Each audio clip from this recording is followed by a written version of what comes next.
प्रेम से बोलिए शंकर भगवान की जय, गौरा माता की जय, कार्तिक गणेश की जय।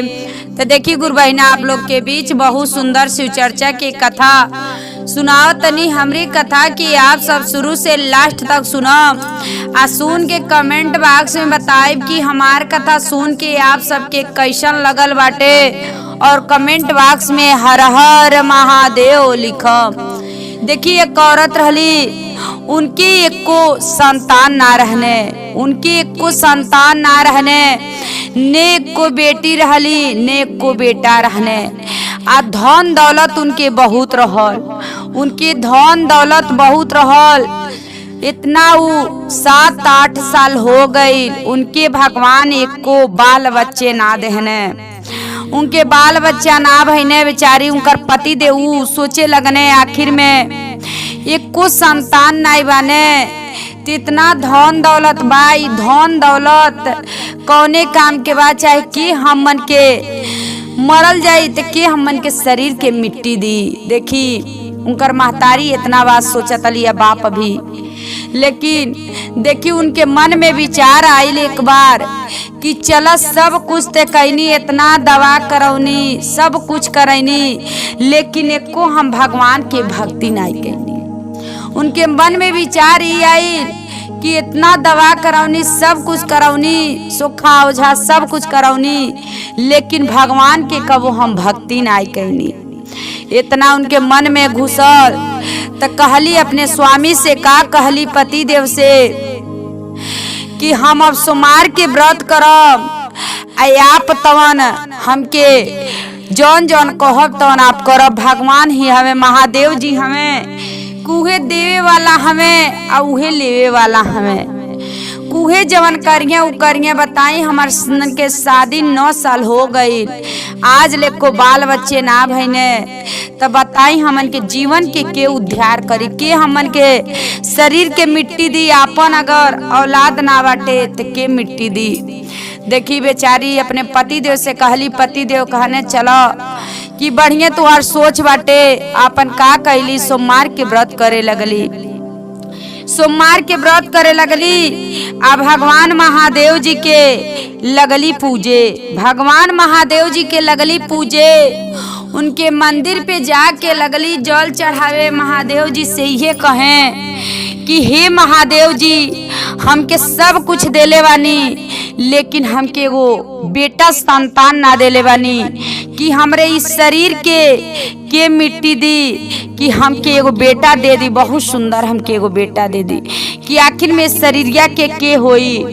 देखी महादेव जी के बेचारी इतना कैली, पूजा कैली, इतना तप कैली, इतना कुछ कहली, ते आधा उम्र उनकर बीत गई। तब महादेव जी एगो उनकरे बेटा देहने, एगो उनके बेटा जब उ भईने, बेटा जब देखी, जब बेटा भईने हॉस्पिटल में, आ जब बेटा भईने तू बेटा जब डॉक्टरी में भईने तो देखी पहले तो होत ना रहने, आ जब भईने तो उनकर आँखी एगो काना रहल, बेटा के एक आँख ना रहल आ एक आँख रहल। देखी डॉक्टर कहने कि लड़का तो सब कुछ के स्वस्थ बाने, लेकिन लड़का के एगो आँख नाई बा, लड़का के एगो आँख नाई बा। तो कहली माई, देखी माई कितनो माई है आ बाप, देखी बाप है। देखी बाप से जब डॉक्टर कहने कि बेटा की आंख लग सकेला, कह रे बेटा के दोनों आंख हो जाए, तो बाप से जब कहने कि केहू आंख, डॉक्टर कहने केहू आंख दी तो बेटा के रौरी आपके आंख लग जाए। देखी बाप कहने कि अभी तो ये धरती गिरना हमें, अभी तो आईने हमें, तब तक हम आंख निकल दे दी तब पता नहीं जी है कि ना जी हाँ, हमरो जीवन खत्म हो जाए। देखी बाप ना देने, लेकिन महतारी के देखी गुरु बहिना कितना बढ़न करेजा बाटे। महतारी कहली डॉक्टर साहब से कि डॉक्टर साहब हम अपन आंख दे तनी, हमरे बेटा के आप लगा दे। देखी महतारी के करेजा कितना भारी बा, बाप के ना करेजा बा, लेकिन महतारी के करेजा कितना भारी बा। गुरु बहिना कितना दया बा कि अपन आंख एगो बेटा के दे देली, अपने एक आँख के अब काना बन गईली। अब देखी घरे अपन बेटा के सेवा सत्कार कैली। अपन लड़का जब हो गई ने बढ़न हो गई ने 6-7 साल के हो गई ने तो स्कूल में नाम लिखवली। छोट देखी केहू लड़का रहला उ इतना एक ते जरले पेट बेटा भइल हने। आ जब भी देखी नाव लिखवली आ जब नाव लिखाइल तब प्रतिदिन का करत रहली कि अपने बेटा के स्कूल के गेट तक ले जात रहली छोड़े के। स्कूल के गेट तक ले जाता रही छोड़े के। ऐसे 2-4 साल लड़का के साथे ले गई छोड़े के। लड़का धीरे धीरे बुद्धिमान भइने। जब लड़का बुद्धिमान भइने तो 2-4 लड़के का कहतने तुहर माई हुए है जो अखिया नाई बैठो। देखी अब लड़का के अंदर शर्म आई। लड़का के अंदर शर्म आई कि अब हम अकेले चली आई स्कूल पढ़े लेकिन माई के साथे ना लेके आई। काहे कि हमार बेइज्जती होता। सब कोई लड़का कही सब केहू हमार संगतिया कही दो कि तोहार माई काना वाली। देखी अब इतना बाती जब लड़का अपने मन में सोच लेने तो अपने माई से कहने कि हम अकेले चल जाए पढ़े आ तू न हमके छोड़े जाइए। कहली ये बेटा काहे ऐसा कहतल तो ना तू न जइया पढ़े छोड़े। देखी लड़का तो चल जात रहने आगे से लेकिन माई के करेजा ना मानत रहल। माई के करेजा ना मानत रहल। माई ले जात रहली छोड़े के। माई ले जात रहली छोड़े के। ऐसे कुछ समय बीतल 2-4 साल और बीतल। उनकर पति देव मर गई ने। पति देव जब मर गई ने अब तो विधवा बन गईली। आ जब विधवा बन गईली अब इनकरे कहल जाला जेकर सुहागी ना रही तो उनकरे का रही। अब जवन बेचारी के लगे रहल उहे लगा के अपने बेटा के पढ़ौली लिखौली सब कुछ कैली। यहाँ तक लड़का कहने कि अब हमार सब पढ़ाई फाइनल हो गई बा। अब हम बाहर जाए प्रदेश में हम पढ़े जाए में हमके इतना पैसा के। बेचारी के देखी गुरु बहिना उनके लगे जवान कुछ रहल जेवर जवान कुछ रहल ओके बेच उच के अपने बेटा के पैसा दे देली कि बेटा तो कैसो हमार पढ़ ले पढ़ के आप बन जा लायक। माई के देखी दिल में कितना खुशी बा कि हमार बेटा लायक बन जा। आ जा तली महादेव जी के लगे तो देखी ये कहतली कि हे महादेव जी हमके बेटा दे ले बानी। जब बेटा दे ले बानी तो लायक बना दी हमरे शरीर के मिट्टी उहे देवे वाला बाने। देखी हमेशा महादेव जी से यह बात कहत रहली। देखी जब बेटा प्रदेश पढ़े गई ने गुरु बहिना जब प्रदेश में गई ने पढ़े बाहर पढ़े गई ने पढ़ लिख के और बन गई ने कलेक्टर। बन गई ने जब कलेक्टर देखी बाहर में ही कलेक्टर बनी गई ने तो इतना अच्छा कैसा पैसा कमात रहने। अब वो का कहने बाहर में ही घर लेने फ्लैट लेने मकान लेने आ लेके बाहर में ही अपन शादी कहने। देखी माई फोन अगोरतली कि बेटा हमार फोन करिए। माई के करेजा ना मानता बेटा ना करत ने। बेटा के अंदर तो ई बा हमार माई हमरे संगे रहिए तो सब केहू कही तुहार माई काना है लेकिन अपने इज्जत के लिए वो अपने माई के ना लिया। लेकिन ई ना जानत रहने अरे हमार माई काना ना रही हम ही काना रहनी लेकिन हमार माई सरा क देहली अपन आँख तक काना हो गई वाली।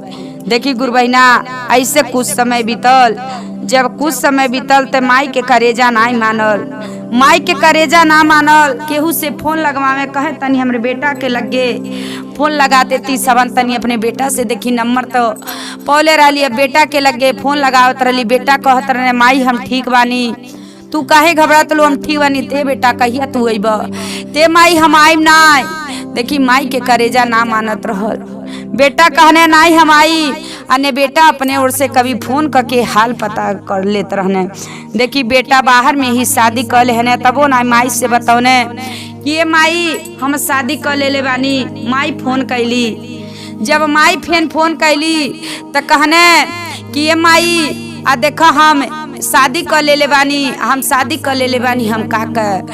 तो कहली माई देखी कहली चला शादी कर लेने का करे बाटे एगो कन्या तो घर में आ गई। तब वो बेटा माई से ना कहने कि ये माई हम शादी करत नहीं तू आव। देखी सब कहल जला सब कुछ कह के मैये बेटा के पढ़ौली लिखौली कलेक्टर बनौली। लेकिन बेटा जब कलेक्टर बन गई ने तो माई के कुछ ना बुझता ने। अब माई के करेजा ना मानता कि बेटा बिना माई के करेजा ना मानता। हमेशा कहतली भगवान महादेव जी से यह कहतली कि हे महादेव जी, ये हमारे शरीर के मिट्टी के दी, बेटा ही दी हमारे शरीर के, कुछ ना चाहे उनके शरीर से हमके मिट्टी, उनके हाथ से हमके मिट्टी चाहिए हमारे शरीर के। देखी अब कुछ समय फेन बीतल, उनकरे बेटा के जवन औरत रहली, उनकर बेटा कलेक्टर रहने, उनकी एठो बेटा भईने। देखी जब बेटा गुरबहिना भईने तब वो ना माई से फोन करके कहने ए माई हमरे बेटा भइल बा, तोहरे नाती भइल बा। देखी तबो ना बतौने उतने गुने की माई के एगो आँख नहीं बा, लेकिन माई बेटा के कितना समझली कि बेटा के जन्म तो आँख ना रहल त माई आँखी दे देली। देखी गुरबहिना कितना दुख के बात बा। अब ऐसे बीतल, अब माई के करेजा नहीं मान के आवता त माई एक दिन का करतली, अब चल तनी बेटा के लगे चल तनी। अब देखी कहली जा तनी वही नगर में, आखिर में बेटा बतौले बने हे प्रदेश में। अब चल तनी। देखी जब गईली तब महादेव जी साधु के वेश में आया के कहत तने कि कहाँ तू जा तलू। कहली अब ते हमारे शरीर में जांगन ना बा, अब हमारे शरीर के का पर बेटा प्रदेश में बाने, बेटा के ही लगे जा तनी। कहने साधु बाबा कहने कि तू चल जेबू। कहली अरे जात जात जाई ना जा पाई त बिचवा में भाई, मुचवा में भगवान के लिखल है महिमा तो मरी जाई। देखी अब गुरबहिना साधु बाबा देखी ऐसन का कहने, अपने उत्तरहनी महादेव जी अपने दया से अपने इत्थी से एक के आँख मुनने, बेटा जहाँ माने वही जा, वही शहर में वही मोहल्ला में उनके बूढ़ी उनके औरत के चौपा देने। जब चहू पी गईली वही जा जाके अगल बगल से पूछत अली कि हमारे यहाँ बेटा मोहन नाम के एगो लड़का रहने, वो कलेक्टर हमें, कि उनकर घर मकान कवन ह। त कहलो कि अरे दादी ई ना जानत अलू है जौन घरवा 5 मंजिला के घर बा, इहे हवे उनकर घर हवे कलेक्टर। देखी उनके घर में कहल जला उनकर बेटा कलेक्टर रहने, सब कुछ रहने, उनके घरे गार्ड रहने, पुलिस लगल रहने, सब कुछ लगल रहल। जब गईली दरवाजा पे गईली, गार्ड से सारा बात कहली। अब इन गार्ड के सोचने कुछ बोलले कि आगे ऐसा भगवान के महादेव जी के महिमा कि सब केहू के आन्हर बना देने। सब केहू आन्हर बन गई। आई घुस गईली अंदर। जब घुस गईली अंदर देखत तरी अगना में लइका झूला पे खेलत तने। लइका इनकर बेटा के कलेक्टर जौन बेटा बाने, इनकर बेटा भइल बाने, त झूला पे झूला तने देखत तली त मन में इनकर बड़ा खुशी होती कि हमरे ते नाती हो गई ने। देखी जब लाती के लेके हाथे में लगली खिलावे, जब लगली खिलावे तब पतोई देखत तली त कहत तली पता नहीं कौन औरत आके हमरे बेटा के छू देली। आखिर में बिना पूछले कैसे घर में घुस गईली। देखी महादेव जी के सब कृपा है गुरबहिना कि महादेव जी सब केहू के आन्हर बना देनी। अब माई घर में उनकर घुस गई वाली, कलेक्टर के माई घर में घुस गई वाली। देखी जब बेटा इने उनकर पतोई जब हल्ला करे लगली तो बेटा इने तो कुछ ना बोला तने। कहने कि कहत अली कि ये बेटा अगर ई ते दूसरे के जन्मल हई ती ते हमके कबो देखबे ना कैले वाली, ती कैसे कहिए कि हमार सासू हई, आ तू ते हमार बेटा हव, तू ते हमरे साथे रहल वाला सब कुछ तू ते जानत तला ने, हम तुहर माई हई। तो बेटा कहतने हम ना जानत तनी तू हमार माई हऊ। देखी का कहने इतना बेटा इतना काठे के करेज बन गइल बने कि माई के कहतने हमार माई नाई हऊ तू। देखी माई वही जा रोए लगली। आ का कहने बेटा वो कहवा के जौन घर में लोग बाटे लोग कहवा के आ उनके घर में से बाहर निकलवा देने, घर में से बाहर निकलवा देने। अब का बूढ़ी माई जौन रहली औरत कलेक्टर के माई रहली, बूढ़ तो हो गई वाली। अब वही जा दरवाजे पे लगली रोवे। का कही के रोवत तली कैसे, देखी गुरबहिना कैसे का कही के रोवत तली। कहत तली कि हे भगवान आईनी तो बेटा के लगे, बेटा ते कबो हाल चलना लेने, लेकिन हमार जीव नाय मानल तो बेटा लगे है नहीं, लेकिन बेटा से मिले है नहीं। बेटा अपन माई ना बुझत ने, कुमाई बुझत ने कि लेकिन हमके बेटा के हम मरी तो हमके बेटा के हाथे के मिट्टी चाहिए हमारे शरीर पे। इतने हे महादेव जी हमके चाहिए और हमके बेटा के हाथ के और हमके कुछ नहीं चाहिए। देखी जब इतना बात कहली, देखी अब कह के कैसे रोवतली का कहतली। वही जा दरवाजे पे उनके इतना दुखवा कटनी शिव गुरु, इतना दुखवा कटनी, अरे इतना दुखवा कटनी हो।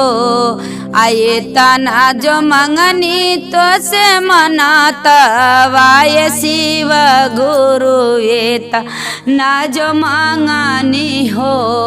अपने बेटवा नहीं बूझे ये शिव गुरु, अपने बेटवा नहीं बूझे ये शिव गुरु। जब ही जन्म ने शिव गुरु तब ही जो भाईनी, अरे तब ही जो भाईनी, अरे दिलवा में इतना खुशियाँ मिलल ये शिव गुरु, दिलवा में इतना खुशियाँ मिलल ये शिव गुरु। जब ही जन्म ने शिव गुरु आखी या न रहने नैना वा न रहने, अरे अपनो नैनवा हम दे हानि ये शिव गुरु, अपनो नैनवा हम दे हानि ये शिव गुरु। अपने जो इतना शिव गुरु दिला लगावानी, अरे दिला बस लगावानी, अरे बेटा नहीं बूझे पन माई ये शिव गुरु, बेटा नहीं जय अपन माई ये शिव गुरु। देखी अब इतना बात वही जा कहतली। आज इतना डॉक्टरी के कागज रहल, जब भइल हने सारा कागज पत्तर लेके गई हली कि बेटा काश तो ई देखिए सियान भइल बने तो देखिए, लेकिन देखी बेटा देखने ना घर में से खेदी देहने अपने। आज जब खेदी देले बने तो वही जा रोवत रोवत बूढ़ी हो गई वाली, वही जा मर गईली। जब वही जब मर गईली तो वहाँ के गार्ड का कहतने जाके कलेक्टर साहब के कि जौन औरत घर में आई लली वो औरत के आप गाने, वही जा रोत रोत वो औरत मर गईली। अब तो उनके दिल में भइल कि हमार माई रहली है, कहाँ से इतना भारी हम गलती कैनी, लेकिन वो कहली ना अपने पतोए से सारा बात ने कागज दिखवली।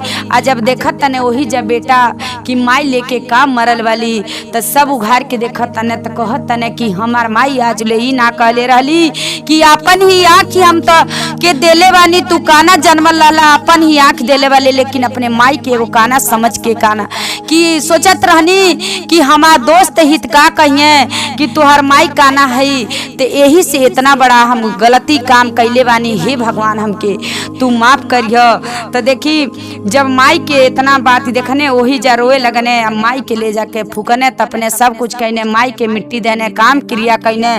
तो देखी इतना मंगली कि बेटा हमके कुछ ना, बेटा के हाथे के हमके माटी चाहिए, तो बेटा के हाथे के माटी महादेव जी दे देले बानी। तो देखी गुरु बहिना आप सब भी भगवान के अगर भक्ति करब तो यह कहल जाला कि हमरे केहू ना बा तो हमरे शरीर के मिट्टी देवे वाला एगो केहू जर रहे।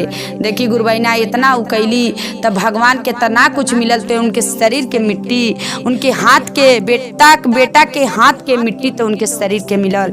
हर हर महादेव।